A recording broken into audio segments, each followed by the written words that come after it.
Heavenly Stories.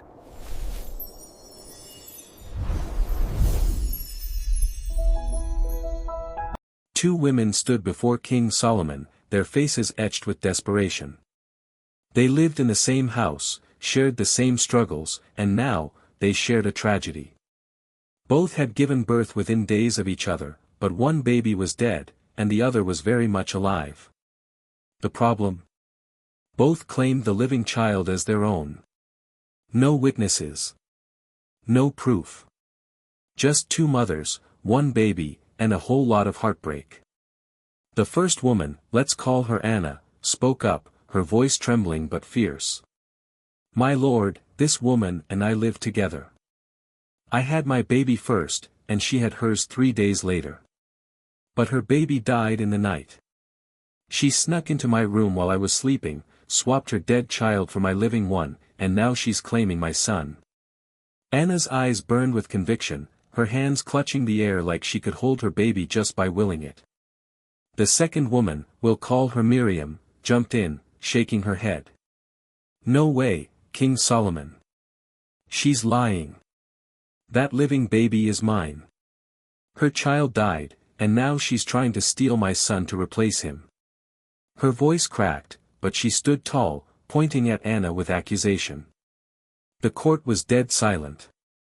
The crowd leaned in, hanging on every word.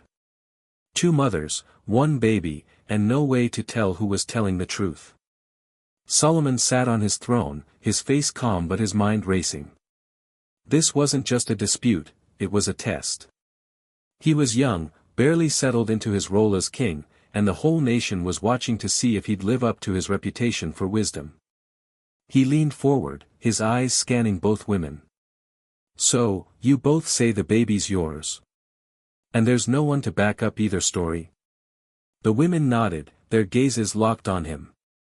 Solomon's advisors shifted nervously. This wasn't a case of stolen sheep or a broken contract. This was about life, love, and truth, and it was messy. Solomon knew the stakes. A wrong call could tear lives apart. He closed his eyes for a moment, whispering a prayer for wisdom. God had promised him discernment, and boy, did he need it now. The crowd held its breath, waiting for the young king to speak. Solomon opened his eyes, his face unreadable. The room felt like it was holding its breath. He turned to one of his guards and said, "Bring me a sword." The words hit like a thunderclap. A sword? For a baby? The crowd gasped, and the two women froze. Anna's hands flew to her mouth, while Miriam's eyes widened in shock. The guard returned, holding a gleaming blade, and Solomon's voice cut through the tension. "Here's the deal. You both say this baby's yours, and there's no way to prove who's telling the truth. So, we'll divide the child in two. Each of you gets half." The crowd erupted in murmurs. Half a baby? Was the king serious? This wasn't justice, it sounded like madness. Anna's face went pale, her knees buckling. Miriam stood rigid, her lips pressed tight. The baby, wrapped in a blanket, lay in a servant's arms, oblivious to the chaos unfolding. Solomon raised a hand, silencing the room. "Guard, prepare to cut the child." The guard hesitated, his eyes darting to the king, but Solomon's gaze was steady, like he'd already seen the outcome. The sword gleamed in the torchlight, and the air grew thick with dread. This was no ordinary ruling. Solomon wasn't just settling a dispute, he was peeling back the layers of human nature. He knew the truth wasn't in their words, it was in their hearts. And he was betting everything on what would happen next. Anna's breath hitched. She stepped forward, her voice barely a whisper. "Wait. My lord, don't do it. Please." Her eyes were locked on the baby, tears streaming down her face. "Give him to her. Let her have him. Just, don't hurt him." Her words were raw, like they'd been ripped from her soul. Miriam, on the other hand, stood still, her face hard. "If I can't have him, neither should she," she said, her voice cold. "Go ahead. Divide him. The crowd gasped again, horrified. Who could say such a thing about a child? Solomon's eyes narrowed, taking in every detail, the tremble in Anna's hands, the steel in Miriam's stare. He didn't need witnesses. He didn't need proof. The truth was screaming at him now, loud as a trumpet. Solomon lowered his hand, signaling the guard to step back. The sword stayed sheathed, untouched. The crowd exhaled, but the tension didn't break. All eyes were on the king, waiting for his next move. He leaned forward, his voice calm but commanding. Give the child to the first woman. She's his mother. Anna collapsed to her knees, sobbing with relief as the servant placed the baby in her arms. She clutched him close, whispering thanks to God, to Solomon, to anyone who'd listen. Miriam's face twisted, but she said nothing, her shoulders slumping as the truth laid her bare. Solomon's decision wasn't based on evidence or testimony. It was based on something deeper, love. Anna's willingness to give up her claim to save the child's life showed a mother's heart. Miriam's cold acceptance of the sword's threat revealed her lie. The king had gambled on their reactions, and he'd won. The crowd buzzed with awe. How did he know? They whispered.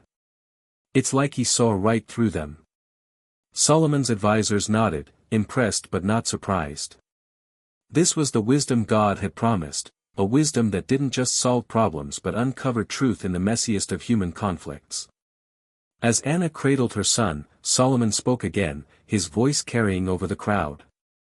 A true mother would rather lose her child than see him harmed. This woman, he pointed to Anna, proved her love. The child belongs to her.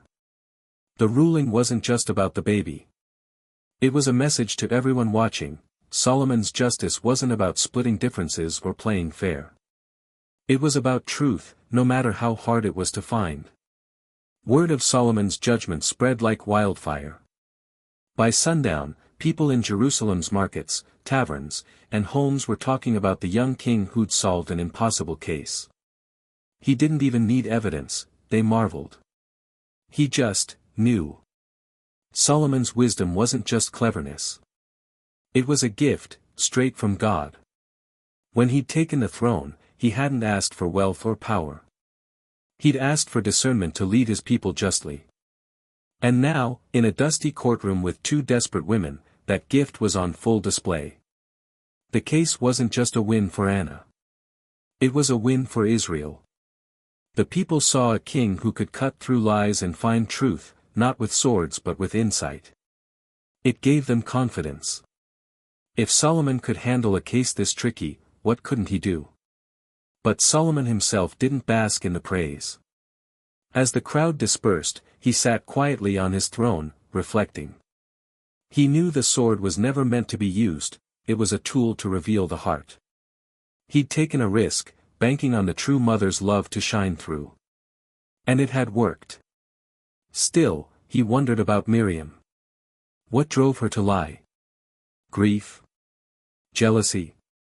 The pain of losing her own child? Solomon's wisdom didn't erase the messiness of human emotions. It just helped him navigate it.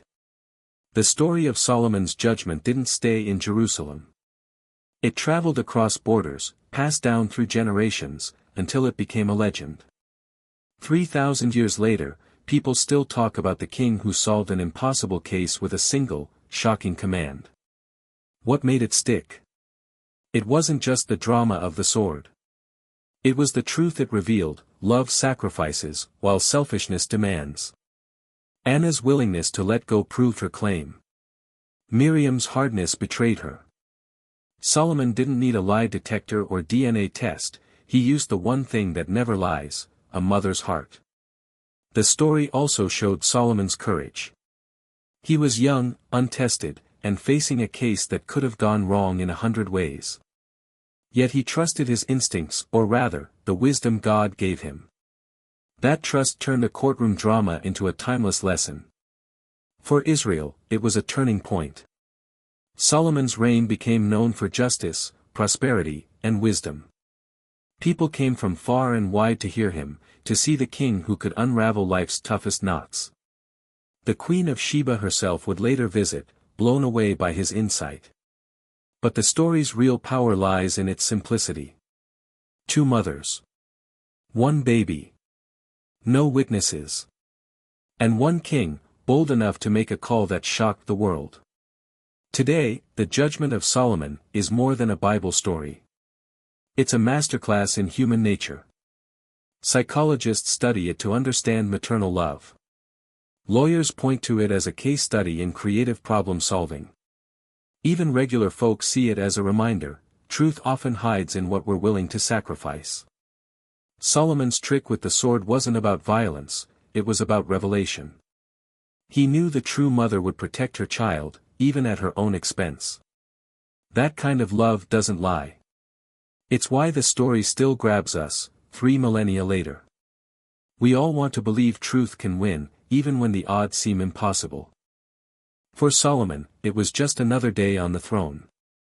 He'd go on to build the temple, write Proverbs, and lead Israel to its golden age. But this moment, this one case, defined him. It showed a king who didn't just rule but understood. And for us? It's a challenge. When life gets messy, when truth feels out of reach, do we have the wisdom to see through the noise?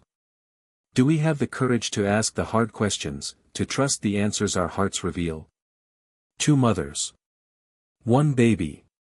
No witnesses. But 1 king's decision, so shocking, so brilliant, it still echoes today.